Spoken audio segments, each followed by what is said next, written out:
அன்பான மக்கள் அனைவருக்கும் வணக்கம்ங்க. இந்த பதிவு உங்களுக்காக தாங்க.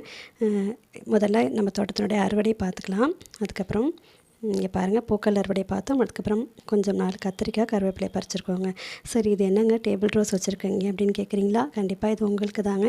புதுசாக மாடி தோட்டம் அமைக்கிறவங்க இல்லை இந்த கலர்ஸ் இல்லாதவங்களுக்கு இது நான் கொடுக்கலாங்கிற ஒரு முடிவுக்கு வந்திருக்காங்க.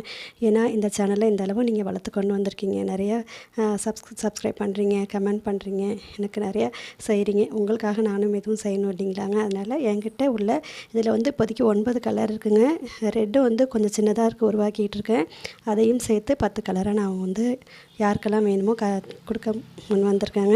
இதுக்கு வந்து எனக்கு சார்ஜ்லாம் வேணாங்க. கொரியர் சார்ஜ் மட்டும் கொடுங்க, கட்டிங்ஸ்க்கு சார்ஜ் வேண்டாம். இந்த கலர்ஸ் பார்த்துக்கோங்க. இது இல்லாதவங்க நீங்கள் என்கிட்ட கேளுங்க, கமெண்ட் பண்ணுங்கள். மாதத்தில் ஒரு 20 பேருக்கு நான் ஃபஸ்ட்டு கொடுக்கலாங்கிற முடிவுக்கு வந்திருக்காங்க. இன்னும் நிறைய ஐடியா இருக்குது. செம்பருத்தி பூக்கள்னு நிறைய மல்லிகைப்பூ இந்த மாதிரி கட்டிங்ஸ்லாம் கொடுக்கணுங்கிற ஐடியாவில் இருக்கிறேன். நீங்கள் தாங்க எனக்கு